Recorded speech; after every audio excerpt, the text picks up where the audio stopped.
When criminals commit a crime, they totally ignore the consequences. But what happens when they get a life sentence, and how do they react to that? Here are 5 of the craziest convicts who showed the highest level of remorse after getting a life sentence. Starting off with Jaleel Smith Riley, who was sentenced to life in prison without parole for killing a woman named Portia Brooks and injuring her boyfriend, named Aaron Martin, during an attempted robbery in 2013. Jaleel burst into tears and apologized as he heard his sentence. Portia's mother speaks about the case in the courtroom while crying. She says that Jaleel killed her mentally and emotionally as she lost the most precious thing in her life.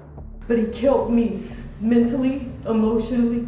He killed my identity as a mother of 3, as a family of 4. Jaleel starts crying and apologizing after realizing that he committed a horrific crime and now he has to face the consequences. Go back, I'm so sorry. I just want to come home with it. His grandfather also speaks in his favor, saying he is a good man. He always come by to check on me and his grandmother. He always did. He worked in the church with us all. But justice must be served. Portia's mother and sister ask the judge to provide the sentence as it is deserved. This is what I have left because of his greed, his selfishness, his complete disregard of and disrespect of others and life. This is what I have left. I talk to her, I kiss her, I hold her. But as you can see, I get nothing back except the reality that she is gone. He wants parole. Well, I want my sister. Let's trade. After hearing the life sentence without parole, Jaleel collapses on the ground, remorsing his actions. According to Portia's mother, it will take some time for them to recover from the tragic loss. Aaron also speaks about himself as not pursuing his dreams due to the trauma of losing his girlfriend and almost getting killed himself. Count 4, the offense of attempted murder. It's going to take time. It's going to take time for all of us to be able to come up out of the darkness. But hey, at least for us, there is a light at the end of our tunnel. If you think the remorse he showed was enough, see this next one, who just fainted after hearing the sentence. Diana Lovejoy was sentenced to 26 years of life in prison after she was convicted for a murder-for-hire plot against her husband. She fainted and collapsed after hearing the sentence. As the charges are being read to her in the courtroom, she starts to act shocked and stares at her defense attorney in complete disbelief. After she cannot handle it anymore, she just faints, hitting her head on the side of the table while her family members can be heard crying in the back. Everyone thinks she passed out, but she has just fainted. Parent 1 as charged in count 1. We further find true the allegations that Diana Jean Lovejoy was vicariously armed with a firearm within the meaning of Penal Code Section 12022, Parent A, Parent 1, dated 11/13/17, signed 4-person. Same title, same cause. Verdict. We, the jury, in the above entitled cause, find the defendant, Diana Jean Lovejoy, guilty of the crime of attempted murder of Greg Mulvihill in violation of Penal Code Section 664/187, Parent A, Parent 1, as charged on count 2. We further find true the allegation that Diana Jean Lovejoy acted willfully, deliberately, and with premeditation within the meaning of Penal Code Section 189. We further find true the allegation that Diana Jean Lovejoy was vicariously armed with a firearm within the meaning of Penal Code Section 12022, Parent A, Parent 1, dated 11/13/17, signed 4-person.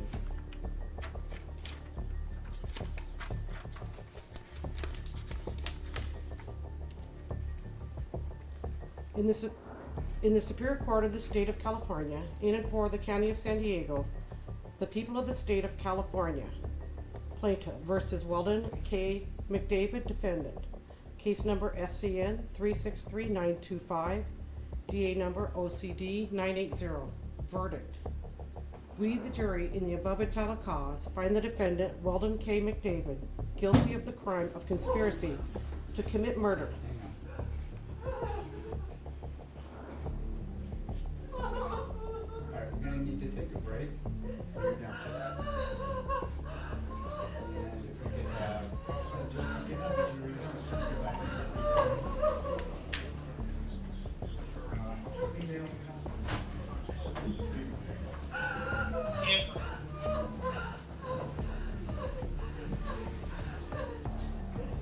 After that chaos, she comes back to the court again for further proceedings. She makes up a story saying she was trying to protect her son who was molested by his father and tries to get away with the sentence. She cries hard, trying to prove herself innocent, but that does not help. Her partner, Weldon McDavid, who she hired for the killing, also tries to prove himself innocent by making up a fake story. Actually abused, and I witnessed my son be molested once. And I did take all the steps I possibly could to ameliorate that situation. I would never be able to do that.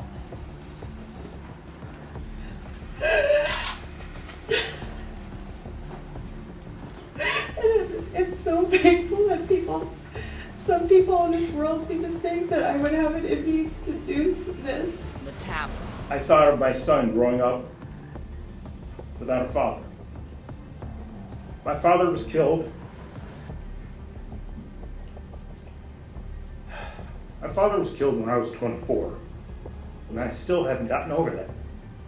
The judge was definitely not convinced by both of their stories and sentenced Diana Lovejoy to 26 years of life in jail, while 50 years of life sentence to Weldon McDavid. Just when you thought this was horrific, the next convict is just on another level of brutal who let their kid die of malnutrition and face the consequences. Seth Welch and his wife, Tatiana Fusari, were sentenced to life in prison without parole for their 10-month-old daughter's starvation death at their home after they refused to get help for religious reasons. They acted in disbelief and shock while listening to the sentences in the courtroom. After finding out that their daughter is no more, he calls 911 and explains the whole situation to them. He also asks about all the next proceedings. How long ago did you find this child? It's about an hour and a half. I was waiting. I called my lawyer first thing to ask, what's the next thing I could do. And they said, wait till they're here to call, the police and get that going. Basically, it got to the point where I was waiting so long, I just kind of went ahead and did it anyway. And we're almost here, so I was waiting on legal counsel. So you found the child an hour and a half ago? Yeah. And called your lawyer first, correct? Yeah. Okay. Is there any other children in the home right now? Yeah. Because I didn't know if I was supposed to call the police or not. I had no idea what to do. Okay. We will send someone out. We're going to investigate. When was the last time you had contact with a child? Last night, yesterday afternoon, about 3 p.m. She goes to bed. And, that was that. Okay, so you put her to bed yesterday at 3 p.m.?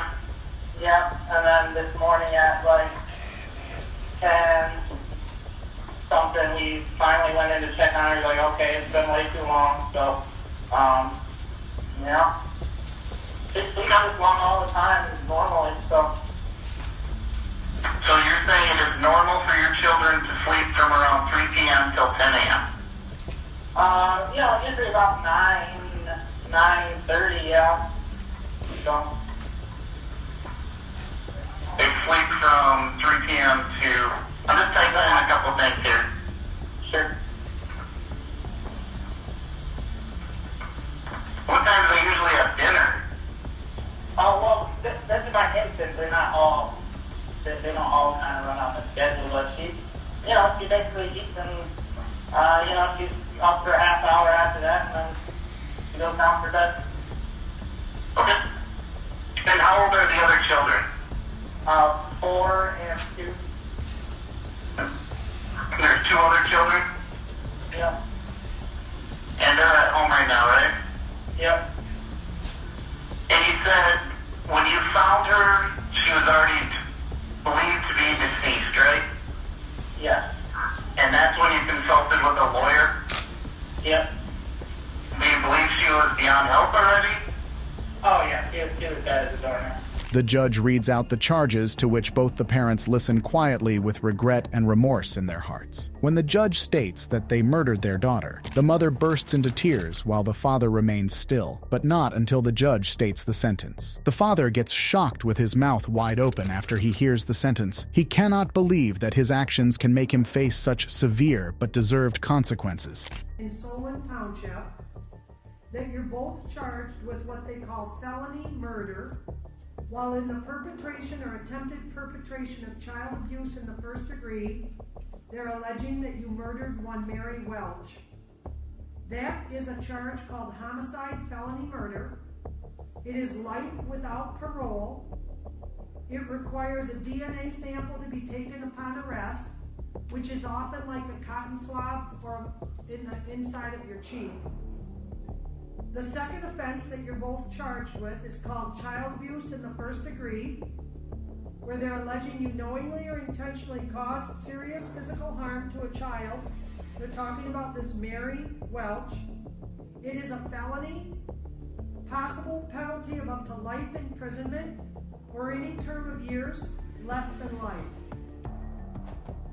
Now those are the two separate felony charges. Despite the severity of these crimes, the criminals showed remorse and regret, but the next one is just the opposite. Ryan Stone was sentenced to 160 years in prison after he stole a car from a woman and drove erratically on the road trying to get rid of the cops. He starts crying in the courtroom, showing regret, but a phone call with a visitor in the prison says something else. After getting into jail, he gets to talk with a female visitor whom he tells about the theft proudly, almost bragging about his crimes and showing no signs of remorse or regret. After getting into the courtroom, he shows his two faces. He quickly starts crying and apologizing for his crimes, trying to act innocent. But that does not help him, and he has to face the consequences. Yeah, my lawyer told me I made the news in the UK and Australia. You get paid by YouTube. So, Channel 7 News, I believe, is going to be the one that gets paid for that. Well, I'm going to contact Channel 7. I pray you leave me time to start a family of my own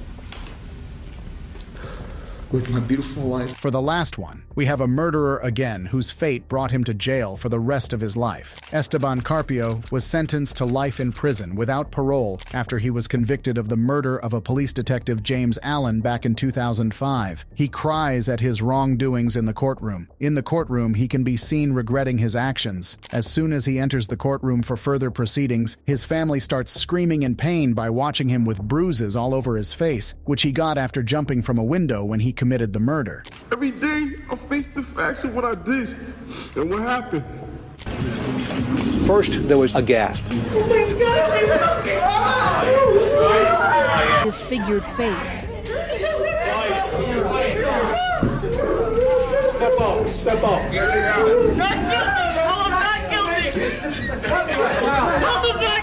He finally got the sentence even after he requested a new trial, which was denied. In conclusion, all of these convicts faced the consequences of their evil actions and learned that they could not get away with their wrongdoings. Do you think these convicts deserved a second chance or even worse sentences? Let us know in the comments below and subscribe for more content.